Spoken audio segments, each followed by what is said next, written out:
अमिता एक बेहद ही खूबसूरत, होनहार और अपनी उम्र की बाकी लड़कियों से जरा हटके थी। पता है क्यों? क्योंकि अमिता थी 7 फुट ऊंचे लंबे कद की। उसके आसपास के मोहल्ले इवन शहर में भी कोई इंसान इतना लंबा नहीं था, जिसके कारण अक्सर लोग उसे आश्चर्य भरी निगाहों से देखते और उसके ऊंचे कद का मजाक बनाने लगते। ऐसे ही एक दिन वो बाजार में अपने लिए शॉपिंग करने जाती है। तभी हाय, शुतुरमुर्ग सी कितनी लंबी टांगे, ये तो थंगावली की मौसी लगती है, मौसी। ओ तेरी, ओ भाई साहब, वो देख भाई, इंसानी जिराफ। ओए पूरी मार्केट का कपड़ा यही ले जाएगी। लोगों के इस तरह के कमेंट ऊंचे कद की अमिता को तीर की तरह चुभते हैं, जिसकी वजह से वो बेहद उदास हो जाती है। उसे पूरी मार्केट में अपने साइज के ड्रेस, जूते, सैंडल आदि नहीं मिलते। वो बिना खरीदारी किए मायूस हो घर लौट आती है। उसके माता पिता अपनी बेटी को उदास देख पूछते हैं, अरे अमिता, क्या हो गया? कोई ड्रेस पसंद नहीं आई?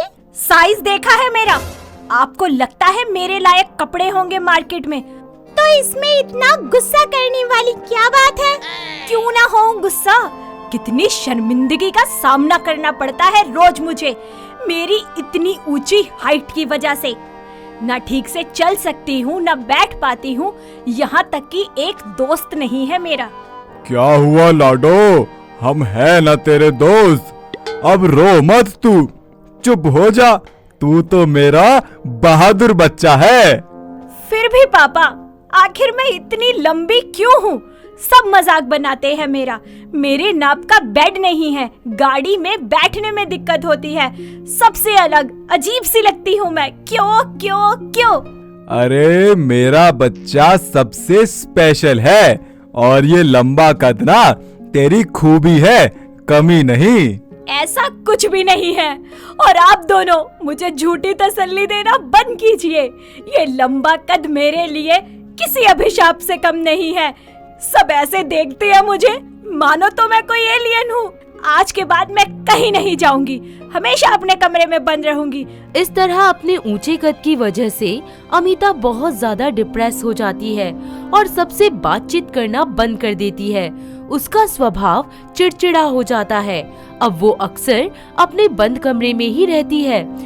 उसकी उदासी का आलम इस कदर था कि वो अपने माता पिता से बातचीत करना ही बंद कर देती है। उसके माता पिता अपनी बेटी को यूं डिप्रेशन की गिरफ्त में जाते देख बेहद चिंतित होते हैं।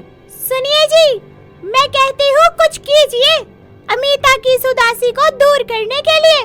मुझसे और ये देखा नहीं जाता। तुम सही कहती हो भाग्यवान, देखी तो मुझसे भी नहीं जाती, इसीलिए मैंने एक मनोचिकित्सक से बात की है इसके लिए। अरे ये पागल थोड़ी है जो आप इसे मनोचिकित्सक के पास ले जाएंगे। हाँ, पागल नहीं है, लेकिन डिप्रेशन में तो है ना, और हम इस डिप्रेशन को हल्के में नहीं ले सकते।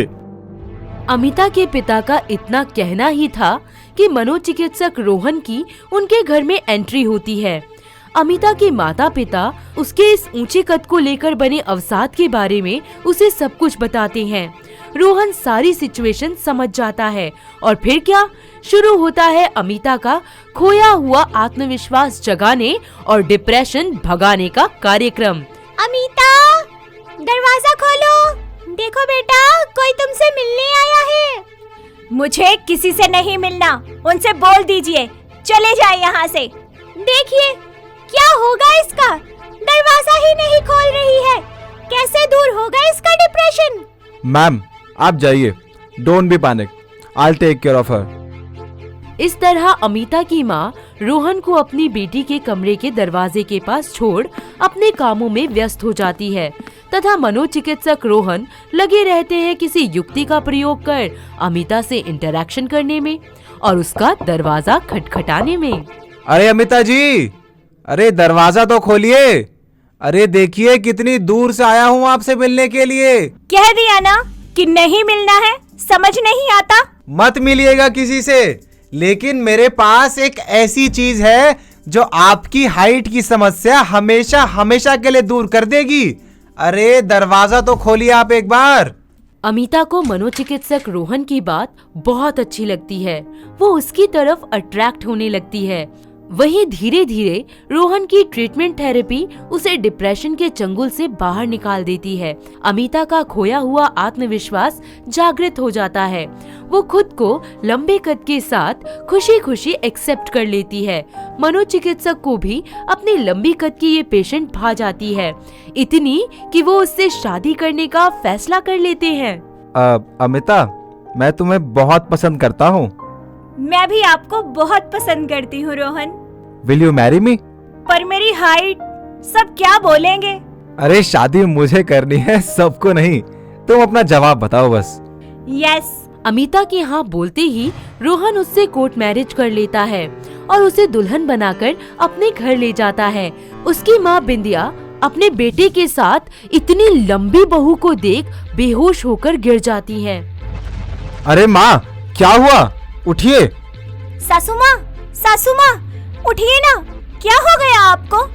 रा बेटा, यो के अमिताभ बच्चन से ब्याह कर लाया। रा सत्यानाश मार दी हमारी इज्जत की।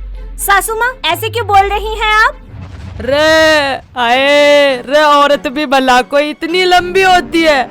रे कहीं चुड़ैल से तो शादी नहीं कर ली? आए लुटगी। सासू माँ, ये कैसी बातें कर रही हैं आप? मैं कोई चुड़ैल नहीं हूँ। रे भाई, मुझे तो अपनी आँखों पे यकीन नहीं होता। रे तू जरूर कोई भूतनी है। अपने पैर दिखा, कहीं उल्टे तो नहीं? ये लीजिए, देखिए और अपना वहम दूर कीजिए। आप सबकी तरह मैं भी इंसान ही हूँ। ओह माँ, प्लीज स्टॉप दिस यार। और अमिता, तुम भी।